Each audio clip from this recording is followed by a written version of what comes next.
Welcome to my income statement and balance sheet exercise. My name is Justin Spencer Young, and this exercise is designed to cover the basics of the income statement and balance sheet. We are going to take some data that is provided and we're going to organize that data into a structured set of income statements and balance sheets in order to describe or partially describe the performance of a business. Once we've got that data organized, we will review the performance of the business using some key ratios in order to discover if this business is creating value, and if we change some of the metrics, how that shows up in the performance of the business. This exercise is designed to be at one end quite simple in that it's not overly complicated to put the information into the income statements and balance sheet, but as we progress to advance our learning where we get to some more complex analysis of changing variables and seeing the outcome of performance. The page that I'm on at the moment is the data tab of my spreadsheet, and let's have a look, see what this information is asking of us. So here we go. The purpose of this exercise is to put into practice the basic theory of income statements and balance sheets. Use the financial data contained below to complete the grids in the next tab. So here are the grids, and this information consists of an income statement, year one scenarios. There we will do some what if analysis, and here is year two of the data. And likewise in the balance sheet, we've got quite a simplified balance sheet here, and we will go through that in more detail shortly. A year one, some scenarios, and year two going by these timelines that are represented at the top. Okay. Now, this data is presented in no particular order. Here's year one, 18 points of data, and year two. So I'm going to go through each item and slot them into their relevant places. But before I do this, I'm going to copy that data, and I'm going to bring it across here to the grids, and I'm simply going to paste it here on the right so that I don't have to flip backwards and forwards between these different tabs. Let's get started. So point number one says the company sells 90% of its goods on credit.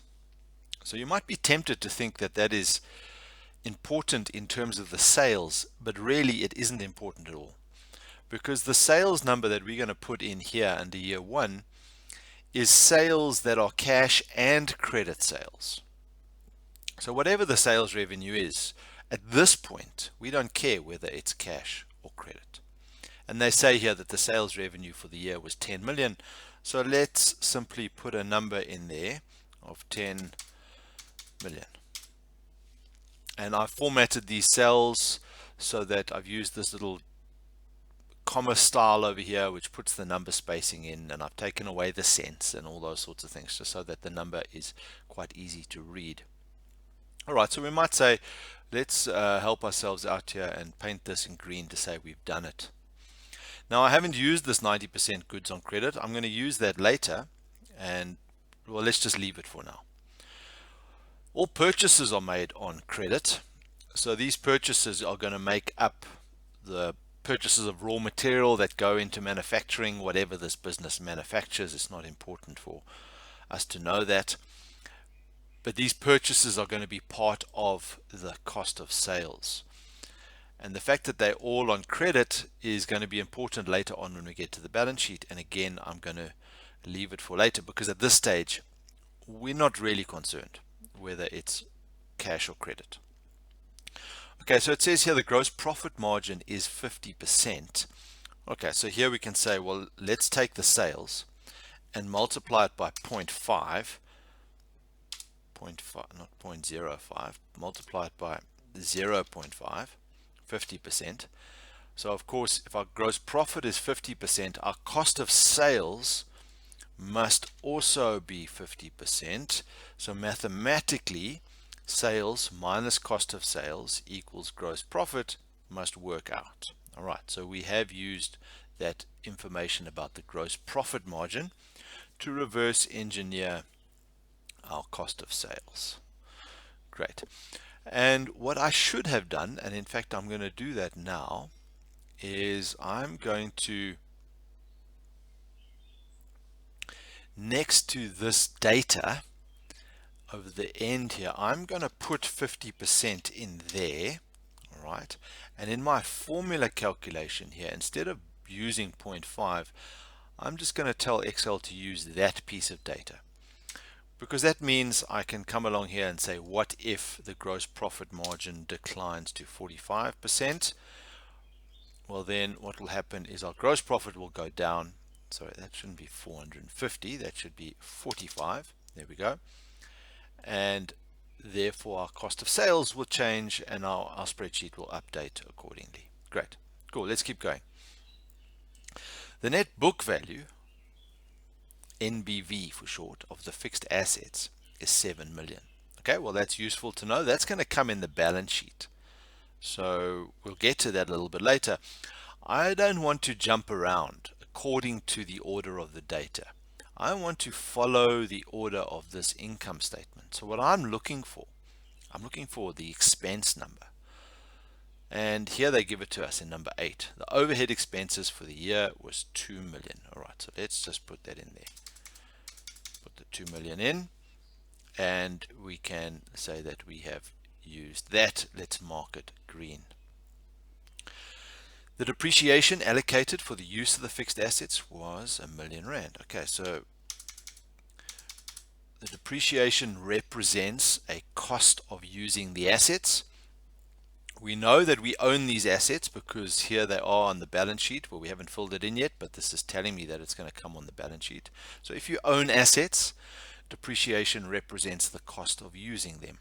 If you don't own the assets, if you are hiring them or renting them from someone else, then you might have a rental expense here, and then it might have just been included with the other expenses.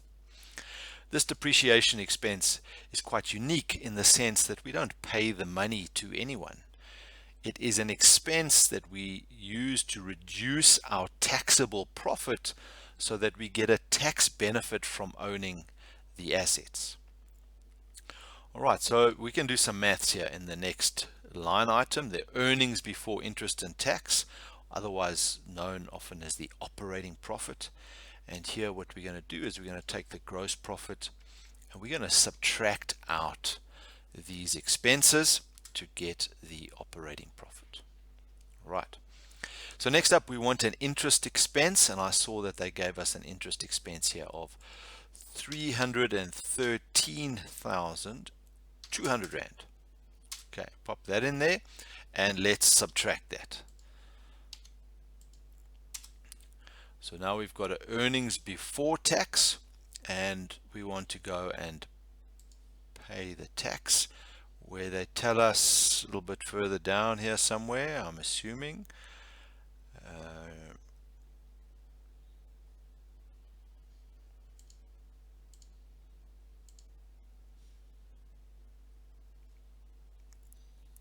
Is it possible that they don't give us a tax number?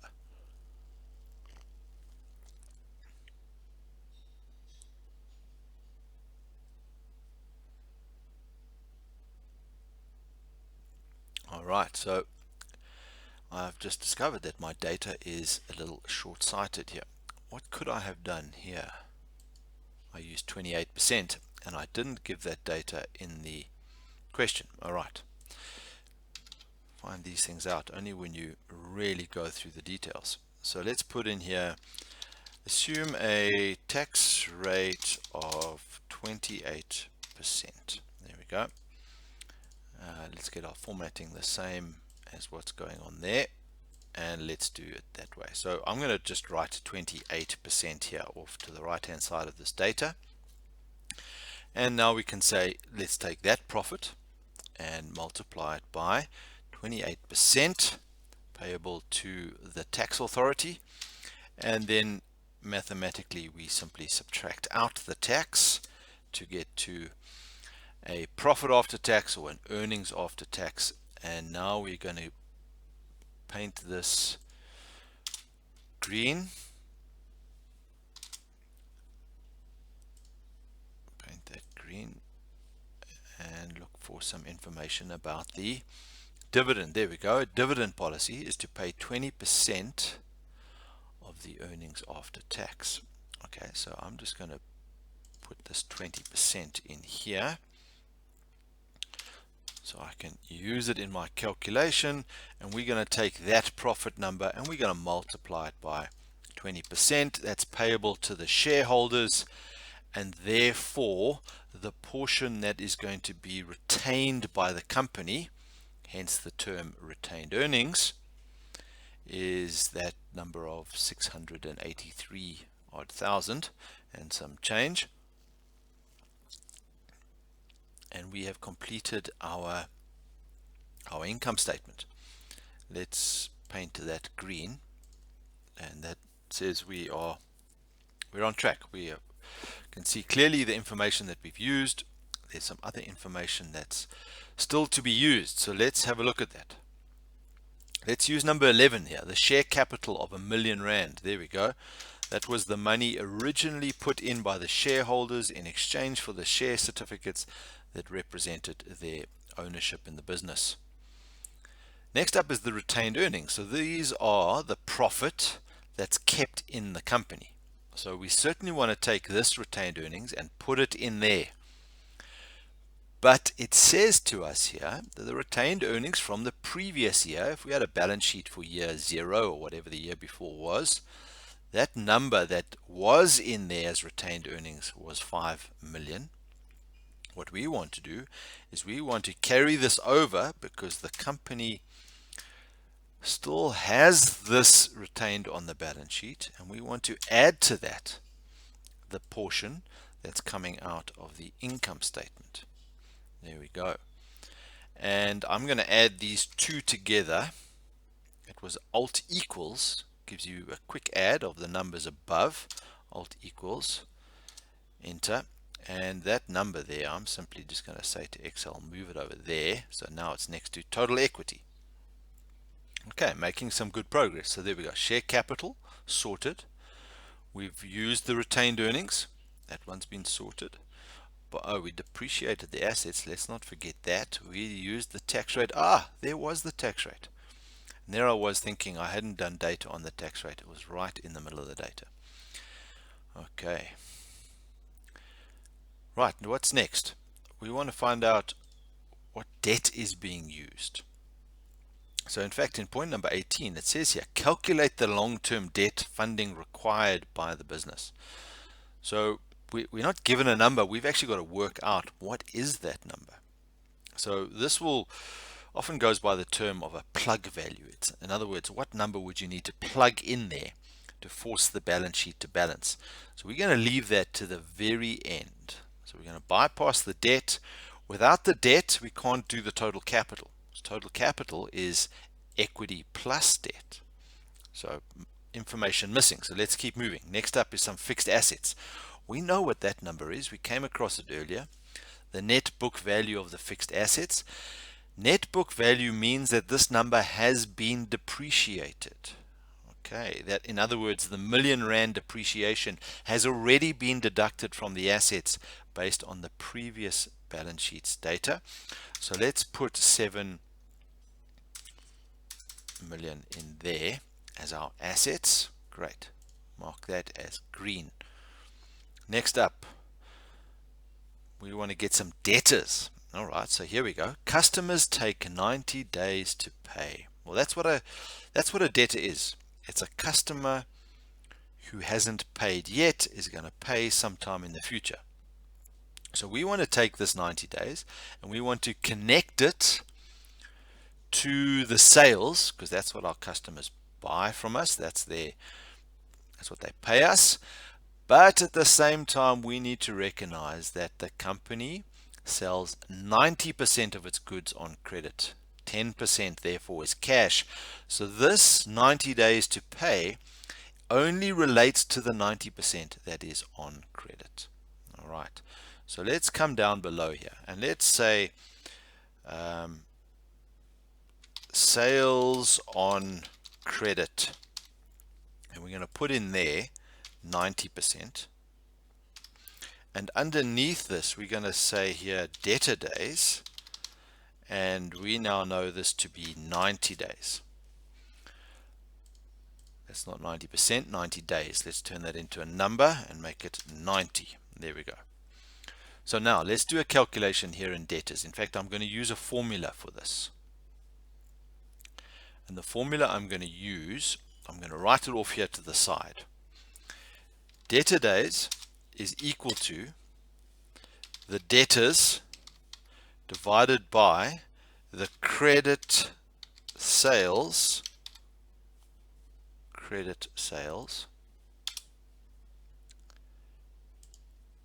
multiplied by 365 days in the year. So that's the formula that works here. So let's test it. Let's see what happens. Debtors equals the sales divided by 365. So I've got to reverse engineer this. Remember, I know the debtor days is 90. I don't know the debtors. That's what I'm trying to calculate. So I'm going to take the sales and divide it by 365. And then I'm going to multiply this amount. In fact, I'm going to do this another way, a little bit more user-friendly. I'm going to take the sales number. That number I'm going to multiply by 90%. All right, I get 90% of the sales, the portion on credit. Then we'll divide this by 365, and then we will multiply this by 90 days, and let's see what happens. Right, that means we get to the end of the year. Oops, sorry, this is moving around here. We get to the end of the year. On the last day of the year, when we check to see how much our customers owe us, or the amount outstanding, it is effectively 90% of everything we sold in the last 90 days. And that number is 2.2 million and some change. All right, so let's test our calculation here. What if customers paid us on 30 days? Well, if this is working, we could change this to 30, and that will come down dramatically because, well, it's less time taken for customers to pay, so we will get paid sooner. And if we made our debtor days 0, which means we're getting paid cash, everything on cash, well, then our credit sales here obviously wouldn't be true anymore. Our credit sales would be 0. But the formula, the fact that this is 0, does the work for us. So if we get paid on 10 days, this number is quite small. As you add the debtor days, as you make it longer and longer, 30 days becomes 739,000. If we made this 60 days, it's 1.4 million. If you make this 90 days, we're back up to 2.2 million. That's quite a hefty number outstanding at the end of the year. Okay. All right, well, let's paint that green, and that is done. Let's see what's next. There's a line item here for accruals. Now, I put that in there because specific client had to deal with accruals, but in the example here I didn't put any information in for accruals, so we're just going to make that 0. I'm going to just bypass that for now. Let's talk a bit of inventory.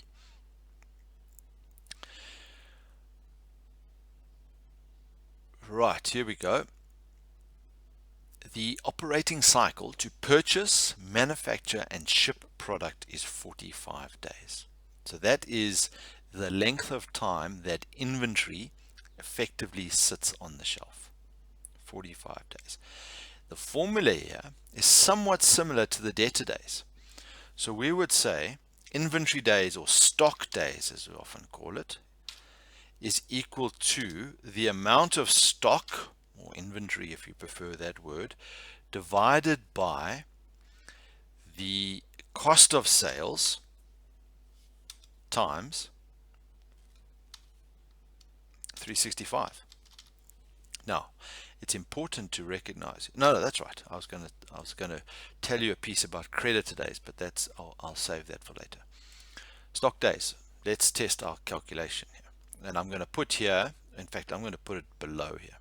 I'm going to say here that the stock days is 45 days. Okay, we don't want that to be a percentage. I want it to be a number of days. So inventory. We are going to take the cost of sales, because that is what becomes our inventory, what we buy from our suppliers. We are going to divide that by 365. By the way, all purchases are made on credit. Sorry, that's not necessary for stock days. That's for creditor days. Let me not get sidetracked. And then multiply this by the 45. They're 45 days. And what that means is at the end of the year, last day of the year, we have got 678,000 and some change of inventory in the warehouse. Okay, so that deals with that one. All right. So we need a cash number. Assume that the company holds 5% of its sales revenue in cash. Okay, let's call this a cash percentage. This is 5%, and then this is simply going to be the revenue multiplied by 5%. So R500,000 in cash based on 10 million rand in sales. Now we can say alt equals, we'll add those up, and let's take that number and put it on the top there, because that's what current assets is. It's the sum of everything underneath that. Okay, we're making good progress. Let's move on to the creditors. There we go. The industry standard is to pay suppliers on 60 days. All right. Now, this is where all purchases from suppliers are made on credit is important, because that pertains to this full cost of sales number. So the formula we're going to use here is, you'll kind of recognize the format here. Creditor days is equal to creditors divided by cost of sales, and I should actually, to be more complete, say credit cost of sales, but we're just going to assume that that's all on credit, and then multiply this by 365. Okay, so let's do the maths here. Let's put a number in here for creditor days, and that is, was it 45? 60 days. That's 60 days. All right, creditors equals cost of sales. Those are our suppliers. We're going to divide that by 365, and we're going to multiply that by 60 days. So that means at the end of the year, we owe our suppliers 904,000 and some change. Great. We can mark that in green. All of these ones we have now used in some format. 5% of the cash is 5% of sales. Now it says here 90% of the company's taxes are paid by the end of the year. All right, so how much tax is paid or required to be paid for the year? That is 332 odd thousand. So by the time year end comes, 90% of that is already paid, which means the unpaid portion is going to be 10%. All right, let's fix some spelling here. Creditor days.